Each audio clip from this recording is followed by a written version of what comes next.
Esta es la historia de un hombre que nació en Zaragoza cuando las campanas de la iglesia del Pilar dirigían la vida que transcurría monótona y horizontal, y que murió en el Pekín de Mao.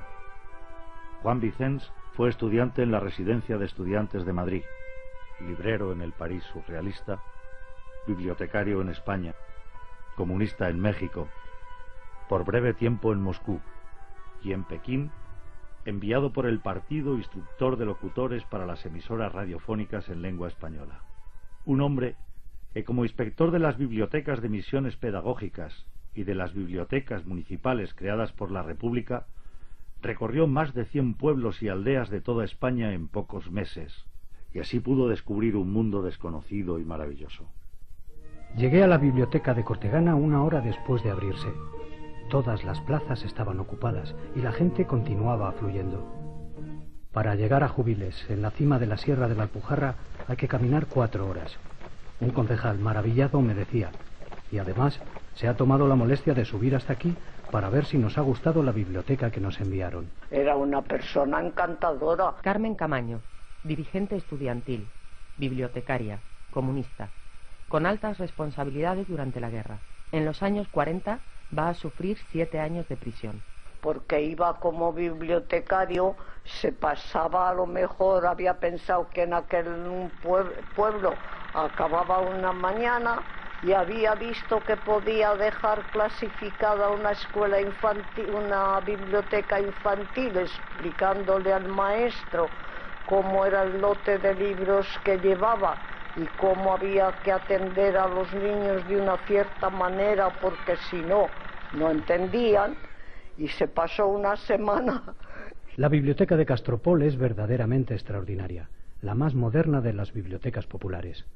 Ha fundado sucursales en las aldeas y se ha convertido en el núcleo de toda actividad cultural. Teatro popular, centro de folclore, conferencias, publicación de boletines y revistas. A los 50 días de proclamarse la República, se crea el Patronato de Misiones Pedagógicas. Había pueblos que decían misiones pedagógicas y besaban el suelo, porque les llevábamos bibliotecas, discos, el aparato para los discos, les hacíamos teatro que nunca habían visto, les hacíamos cine que nunca habían visto, y cuando nos íbamos salían hasta casi otro pueblo, porque íbamos por zonas. Fue una labor muy buena la que se hizo. Las bibliotecas para misiones son lo principal, donde más se invierte. Pequeñas bibliotecas de no más de 100 volúmenes bien seleccionados, que van a llegar a más de 5.000 pueblos y aldeas, casi todos menores de 2.000 habitantes. Por todas partes se notaba una gran ansia de instrucción y de cultura que había hecho surgir, aparte de las del Estado, una gran cantidad de bibliotecas en sindicatos, partidos y asociaciones juveniles. Muchos trabajadores, después de su jornada laboral, acudían a esas bibliotecas por ellos mismos formadas en todos los pueblos y ciudades.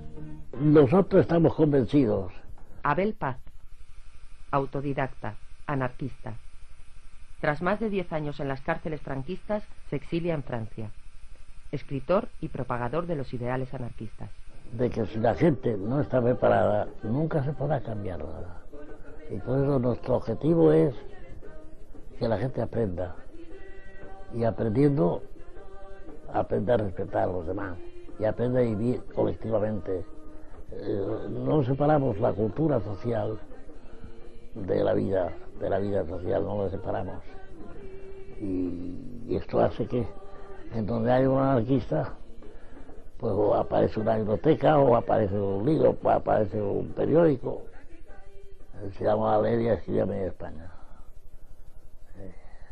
Un afán de saber, de creer que por la educación, por la cultura venía la liberación, que viene, claro, que no la cabe. María Braña, alumna y luego profesora del Instituto Escuela, colaboradora del Centro de Estudios Históricos.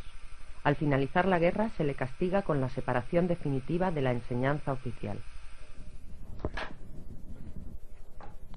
Un educador es mucho peor lanzabombas. Porque lanzar bombas lo hace cualquiera. Educar no lo hace cualquiera. Y ese movimiento de educacional, lo que asustó a la policía. A principios de 1936 nos reunimos para crear Cultura Popular, una organización técnica que coordinara los cientos de bibliotecas obreras. La sublevación militar nos obligó a adaptar nuestro programa e intensificar nuestra labor en trincheras y retaguardia.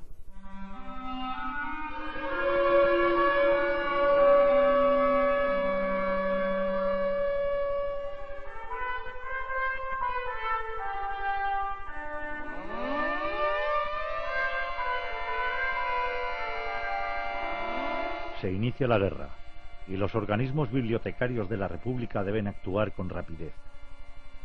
Hay que sacudir el polvo acumulado en las grandes bibliotecas y ponerlas a disposición de todos. Pero antes, con urgencia, hay que proteger libros, bibliotecas y archivos. Al frente de la Biblioteca Nacional, al frente de los organismos directores de las bibliotecas, va a quedar Tomás Navarro Tomás, un manchego de la Roda, ya para entonces un eminente sabio. Miembro esencial y bibliotecario del Centro de Estudios Históricos, director del Atlas Lingüístico de la Península Ibérica, académico de la lengua, conferenciante en universidades americanas. Asume todas las responsabilidades que el gobierno de la República le asigna, hasta el último día en el que cruza la frontera con su amigo Antonio Machado. A las pocas semanas de la sublevación militar, los aviones bombarderos se ceban sobre Madrid. No cesarán durante toda la contienda. La República se defiende y desde el primer momento las autoridades bibliotecarias toman las medidas que las circunstancias permiten. Él era un hombre muy previsor, muy prudente y prefirió tomar las medidas necesarias para que en el supuesto más grave aquel material no se perdiera. Tomás López Navarro, sobrino cercano de Navarro Tomás. En la guerra, piloto de caza. Doctor ingeniero industrial. Profesor en las escuelas de ingenieros de Barcelona y Tarrasa. Ingeniero de honor por el Instituto Libre de Berlín. Para evitar el cerco, el gobierno de la República se traslada a Valencia y Tomás Navarro Tomás, junto a otros sabios y artistas, también. A primeras horas de la noche, aviones enemigos han iluminado con bengalas el barrio en que la Biblioteca Nacional se encuentra y han dejado caer sobre ella numerosas bombas incendiarias. Su forma, dimensiones y ubicación hacen sin duda que el aviador la haya podido localizar e identificar con facilidad.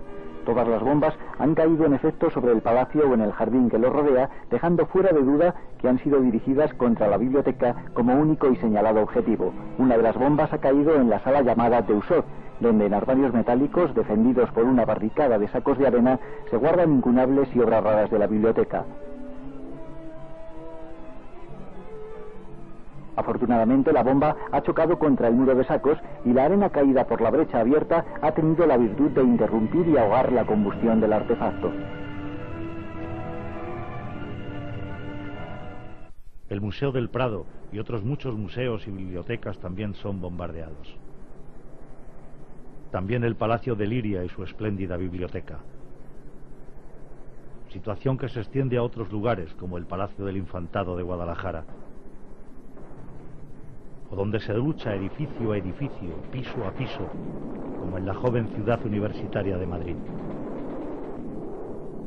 Los tesoros más valiosos salen de la Biblioteca del Escorial y de la Biblioteca Nacional rumbo a Valencia. Hizo un trabajo ímprobo para salvar todo el material, especialmente aquel que era más preciado de la biblioteca, y poderlo sacar de Madrid, porque entonces estaban bombardeando Madrid sencillamente, y bombardeando pues podría caer sobre el Prado, sobre la biblioteca, sobre cualquier sitio.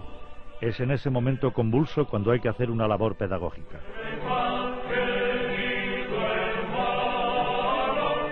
Y en el horror de la guerra, numerosas personas arriesgan su vida para proteger objetos artísticos, bibliotecas enteras para resguardar un patrimonio que al fin puede ser de todos. La junta que se formó de recuperación del tesoro artístico, que al principio fue, como surgen las cosas de verdad, un grupo de gente que se dedicó motu propio a ir a salvar cosas, y luego ya se organizó bien y todo, porque primero era eso, tener que ir a pedir a un comité un auto para ir a un pueblo, luego ya se organizó y lo llevaban, ya llevaban el registro perfectamente, todo. La Biblioteca Nacional en el primer año de guerra llega a recibir más de 400.000 volúmenes procedentes de bibliotecas particulares y oficiales. Libros que hay que recoger, transportar, registrar, catalogar, clasificar. Terminada la guerra, los libros fueron devueltos. No pudieron ser de todos. Si Madrid fue la primera ciudad de la historia cuyos habitantes fueron bombardeados desde el aire, también la labor de protección del tesoro artístico y bibliográfico fue una tarea nueva y profunda en tiempos de guerra. Tomás Navarro Tomás llegó a Nueva York un día de febrero de 1939. Desde ese mismo día, la Universidad de Columbia le contrató como profesor de español.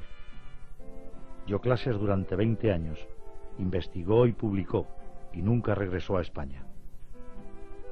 Vivió hasta los 95 años en un pueblo cercano a la frontera con Canadá. El gobierno de España nunca ha reconocido a uno de sus más leales empleados.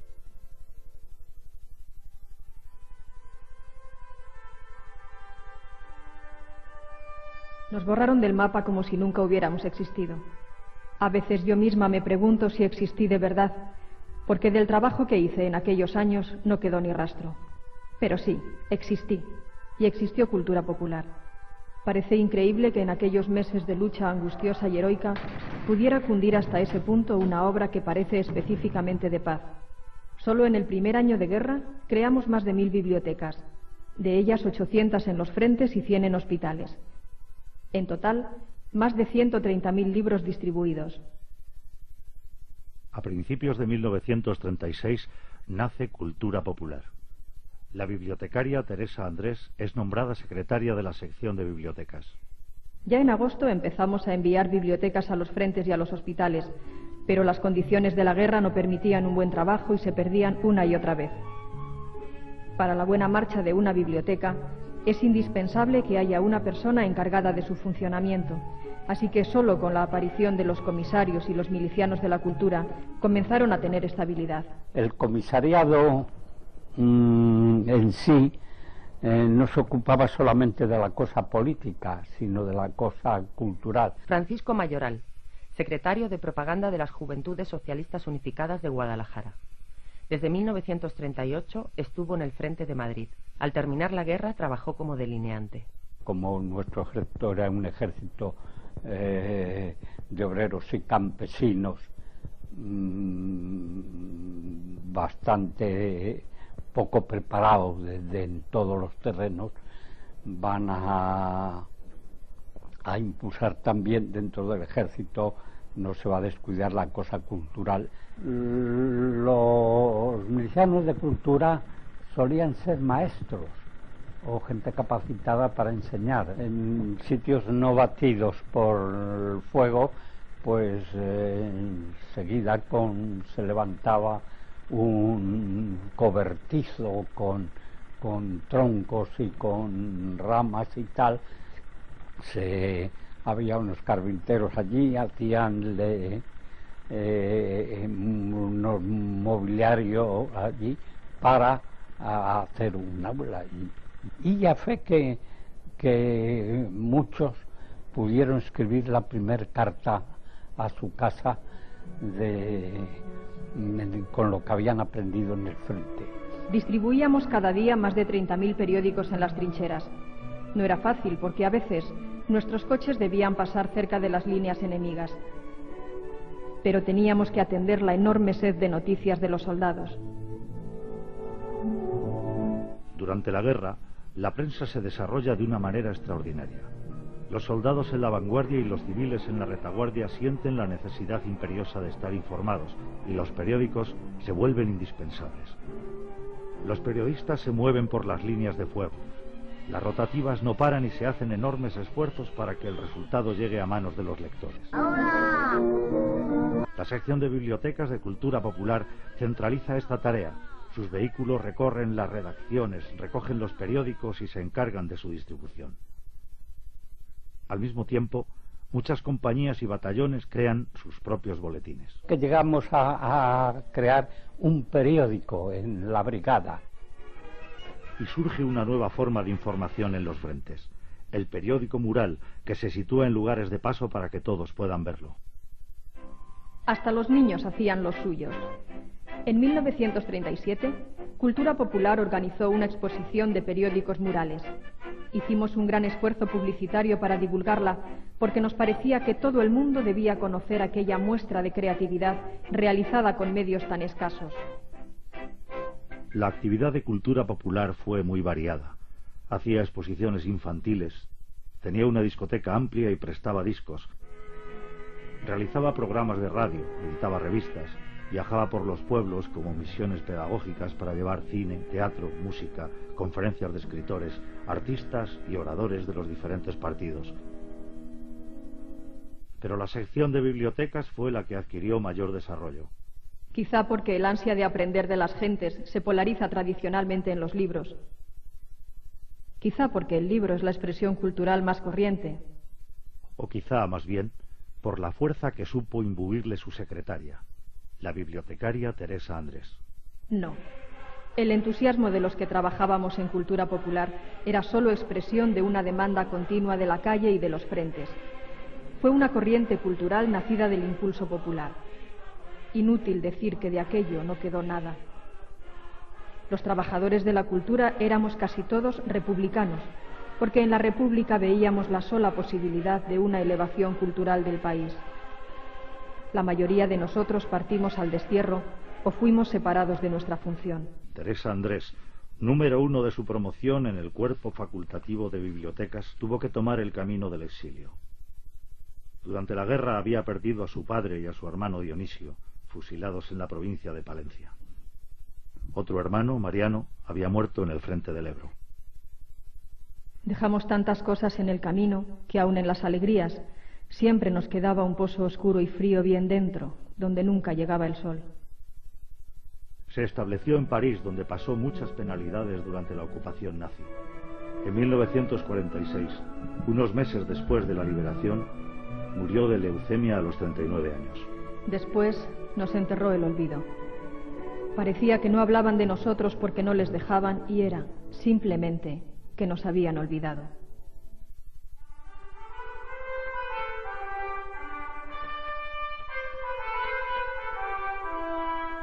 En los primeros tiempos del siglo XX, Cataluña unifica las 4 diputaciones provinciales en una organización, la Mancomunitat. Una de sus principales acciones es la creación de un sistema bibliotecario. Jordi Rubió, perteneciente a una familia de grandes investigadores y eruditos, va a ser la persona que lo desarrolle. Estuvo en Alemania y en Inglaterra viendo el tipo de biblioteca pública. Teresa Boada, alumna de Jordi Rubió en la Escuela de Bibliotecarias entre 1934 y 1937. Desde ese año, toda su vida va a trabajar como bibliotecaria, especialmente como bibliógrafa. Jordi Rubió será el director de la Biblioteca de Cataluña, director de la Escuela de Bibliotecarias y director de una red de bibliotecas populares que querían instalarse en edificios especiales, propios, preferentemente de nueva construcción, limpios y claros, a poder ser en espacios aislados rodeados de aire y vegetación. La nueva República y el Estatuto de Autonomía van a alentar ese sistema de bibliotecas. El estallido de la guerra va a originar nuevos retos. Bibliotecas en los frentes, bibliotecas en hospitales, libros en retaguardia. Y atender a miles de refugiados provenientes de zonas ocupadas, especialmente niños. Pero lo primero fue el salvamento del patrimonio bibliográfico, de bibliotecas oficiales y bibliotecas particulares. Jordi Rubió fue nombrado responsable de ello. Recogieron muchas bibliotecas de Barcelona, de particulares, y se quedaron en ese sitio con el nombre, y después de la guerra se les... Para llevar libros a los frentes, la Generalitat crea el Servei de Biblioteques del Front, y Jordi Rubió es el responsable. Y como bibliotecario curioso, conoce las experiencias de la Gran Guerra. Que veías que hacías una función que no quedaba solamente para el ocio, para el rato, para la novela de distracción. María Cuguero, alumna de Jordi Rubió en la Escuela de Bibliotecarias. Trabaja como voluntaria del Servei de Biblioteques del Front. Finalizada la guerra, deja las bibliotecas para organizar librerías desorganizadas. Muerto Franco, regresa al mundo de las bibliotecas. Ayudaba a los chicos que habían estado con la carrera cortada, como muchos, que entonces estaban preparándose para una futura vida civil. Idea muebles especiales, una mesa biblioteca, el carrito para un hospital, la biblioteca librería para unidades militares estables y cajas para cuando hay que desplazarse rápido. Y llegan a desarrollar un servicio de, en y para el frente. La Conseillerie de Culture de la Généralité de Catalogne a créé de magnifiques bibliothèques ambulantes destinées aux troupes des divers fronts.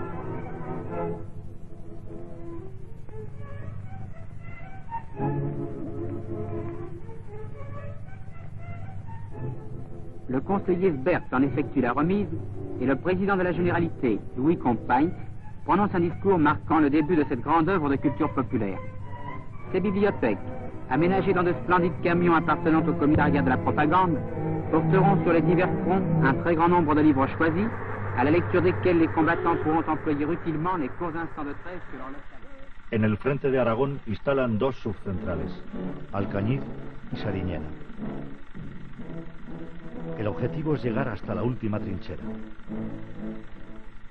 Fue una época muy hermosa, a pesar de la guerra. Muy triste por un lado y muy hermosa por otro.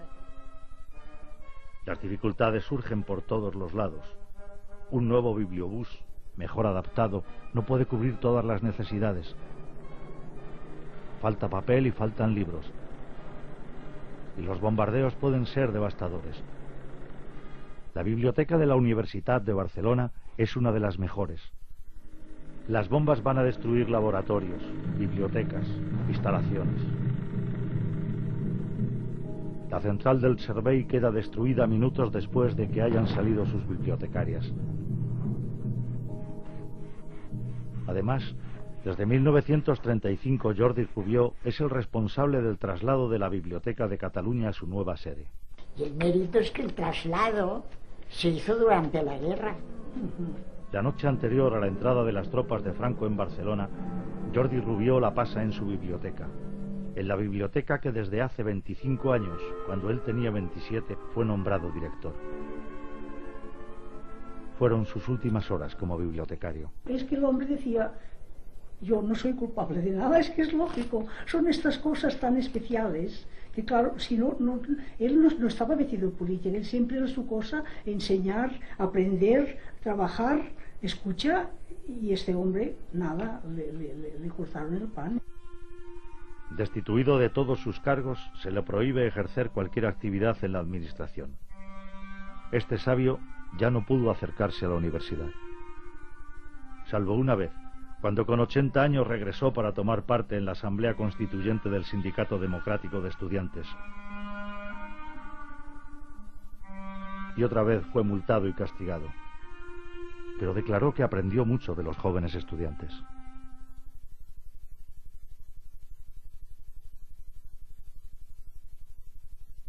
Los he engañado a todos. Les he hecho creer que se me han olvidado aquellos años maravillosos, aquel trabajo apasionante en las bibliotecas de la República. ¿Cómo podría olvidarlos, si es lo mejor que he hecho en mi vida? Me llamaban la muchacha del jersey verde. Me hacía gracia lo de muchacha, cuando pasaba de los 30 y ya había tenido a mis 4 hijos. Precisamente mis hijos fueron una de las causas que me empujaron a comprometerme en el trabajo bibliotecario. Yo quería para ellos la mejor de las educaciones, pero ¿No tenían el mismo derecho todos los niños, también los nacidos en pueblos muy pequeños? ¿Y los mayores no tenían también ese derecho? Como decía el maestro Cosío, el lugar de nacimiento no puede ser un obstáculo para acceder a la cultura y a la libertad que ella comporta. A principios de los años 30, María Moliner tiene 30 años y es delegada del Patronato de Misiones Pedagógicas en Valencia. Desde 1922 pertenece al Cuerpo Facultativo de Archivos y Bibliotecas. En 1935 se celebra en Madrid el segundo Congreso Internacional de Bibliotecas. María presenta una ponencia en la que ya apunta la idea de un sistema nacional de bibliotecas. Un sistema en que las bibliotecas constituyan estaciones de un servicio ramificado, que paralelamente a la transmisión de libros haga llegar hasta los más pequeños y apartados lugares el espíritu de misiones pedagógicas. Pocos meses después, acompañada a veces por su hermana Matilde, inicia una serie de visitas de inspección por las bibliotecas que el Patronato de Misiones Pedagógicas tiene en la provincia de Valencia, unas 115, y así empieza a poner en práctica algunas de sus ideas. 3 de mayo de 1936. Visito el pueblo de Riola. Como la biblioteca municipal absorbe casi el total de lectores, la de Misiones apenas es utilizada. Por eso implanto aquí, como ensayo, un sistema de coordinación. Les digo que trasladen los libros infantiles de la municipal a la escuela y los libros para adultos que hay en esta a la municipal. En 1937, María es nombrada directora de la Oficina de Adquisición de Libros y Cambio Internacional, encargada de comprar libros para todas las bibliotecas españolas, públicas, escolares, de colonias y de instituto, especialmente los institutos para obreros, que por primera vez dan la oportunidad de estudiar a chicos y chicas de la clase trabajadora.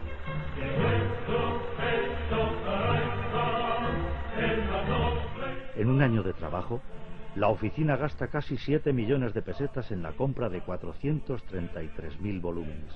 Viví aquellos años inmersa en una atmósfera de olor característico, a papel nuevo y a tinta de imprenta. Como jefa de la oficina, aunque de forma anónima, publica unas instrucciones para el servicio de pequeñas bibliotecas, en las que da sencillos consejos a los bibliotecarios rurales para atender bien al público. En el prólogo se dirige a ellos con pasión. En vuestro pueblo la gente no es más terrible que en otros pueblos de España, ni que en otros pueblos del mundo. Probad a hablarles de cultura y veréis cómo sus ojos se abren y sus cabezas se mueven en un gesto de asentimiento y cómo invariablemente responden: eso es lo que nos hace falta, cultura. Mientras realiza todo este trabajo, María Moliner sigue imaginando un sistema bibliotecario para España.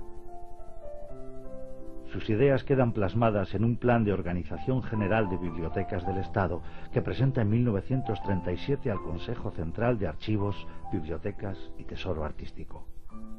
La organización coordinada de todas las bibliotecas públicas ha de tender a conseguir que no exista en todo el territorio nacional lugar ni aun casa aislada en el campo que no pueda disponer de libros en cantidad proporcionada a su importancia.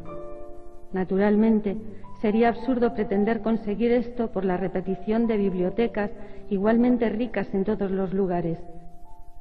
Hay que lograrlo por la coordinación y ramificación de las bibliotecas públicas y la unificación de los servicios técnicos.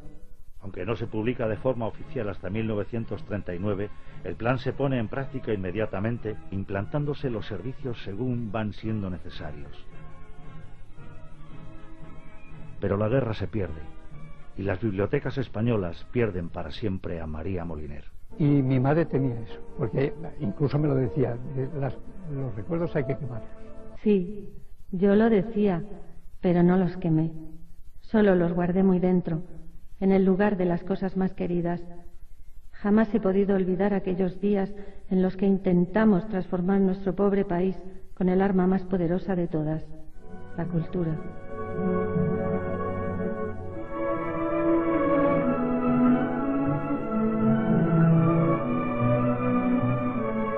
25 años después de mi muerte, por fin me he decidido a hablar.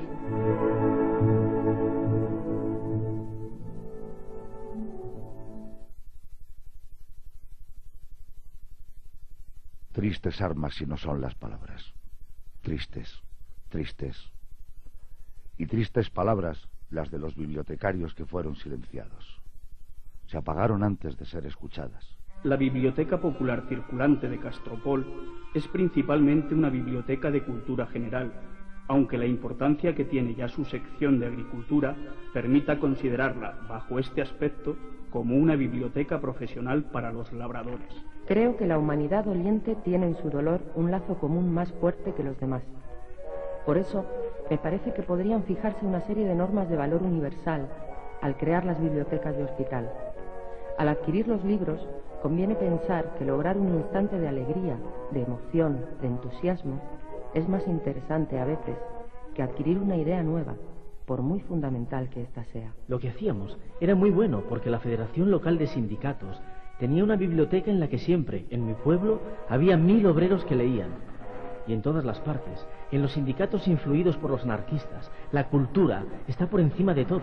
Es más, nosotros logramos que en la Sociedad del Pósito de Pescadores hicieran una biblioteca circulante, que también leían mucho. Considero esencial la incorporación de la enseñanza bibliotecaria en el plan de estudios de magisterio, dado el gran desenvolvimiento que alcanzan ya las bibliotecas escolares, cuyos puntos de contacto con las infantiles serían oportuno exponer una vez más.